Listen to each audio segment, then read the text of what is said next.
Hello, it's me for question 3. Um, Kind of met that around, kind of did it. It just kind of happened. Um, but anyways, number 3, we're going to talk about pedagogical strategies, articulating what strategies or practices I plan to implement in my classroom to meet the needs of diverse learners. Um, and Once again, for reference, I'm going to be using our in-class text, How to Differentiate Instruction by Carol Ann Tomlinson. So for a lot of my activity examples, I got on page 107. I think there was like a big list, but we talked a lot about these in class, and we did a couple of them in class, so I know how fun they can be. Um, so anyways, for example, I really enjoyed the activity of lit circles, of having each student has a different role. And then also, this kind of ties into complex instruction, focusing on, in that collaboration and those roles, focusing on student strengths, academic strength, and assigning them their roles based on how they can contribute to the group collaboration is going to be important. I'm also a big believer in, I was actually surprised this one. I mean, I wasn't surprised, but I was like, I don't know, I kind of just thought that was a base of teaching, but it talked about demonstrating and modeling. I think is crucial in teaching. I'm kind of me personally, I'm kind of a kinesthetic learner, and I like to do things. But I also like to see how they're done before I make my attempt. I think most people are like that though. So I think it's beneficial for everyone. But you can't just tell me how to do something. I have to I don't know, be walked through it. Um, I don't know what this says about me, but it's okay. Um, but anyways, I think it's useful in the classroom, and I found that with my students as well. When we're doing assignments, it's a lot less intimidating having someone there with you, kind of, I don't know, not doing it for you, but kind of acknowledging each step of the way, as students are working, as you're assisting them, and so giving them support. Another one that we actually talked about in Jorge's class as well was illustrating vocabulary, and providing explicit vocabulary instruction. So yeah, I'm going to tie this in. This kind of ties over to Jorge's class, where we talked about providing explicit vocabulary instruction and taking key vocabulary from lessons and really diving into them with students, and getting repetition, and also helping them make connections with the word, whatever vocabulary or key terms you might have, and also using that vocabulary in a number of low battery. I can do it. Using those terms in a variety of different ways.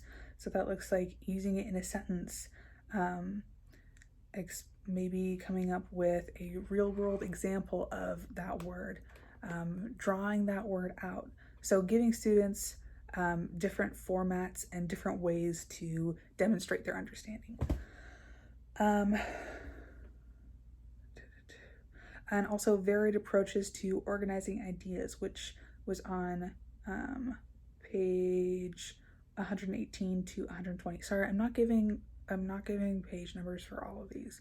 I kind of figured I could, I don't know, kind of reference the whole book, so I'm hoping that is okay. But I didn't have a few page numbers written down.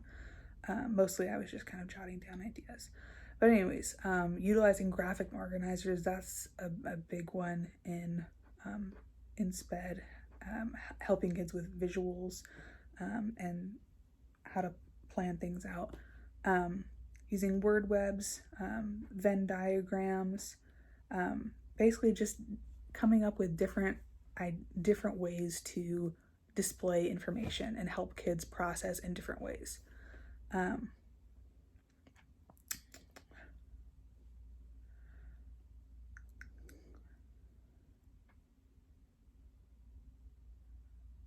You plan to implement your classroom?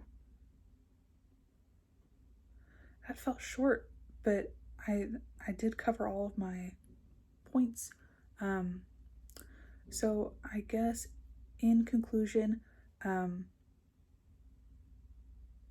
I think overall points of who I hope to be as an educator is meeting students where they are, and working from there,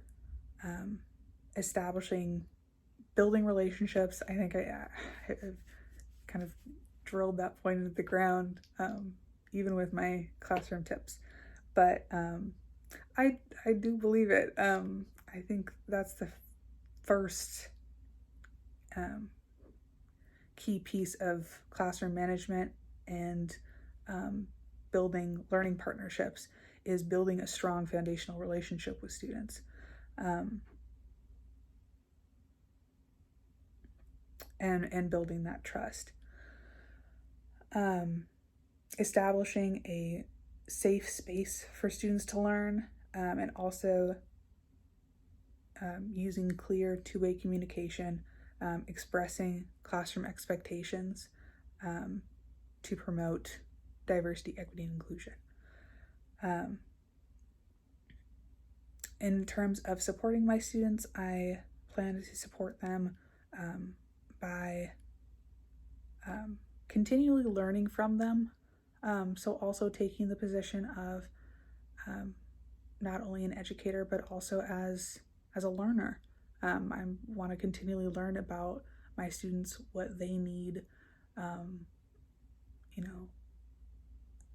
seeing their strengths grow, being happy for them, and supporting them along the way, and also recognizing as their educator, where am I needed, where do they need support, and how can I scaffold to build them up.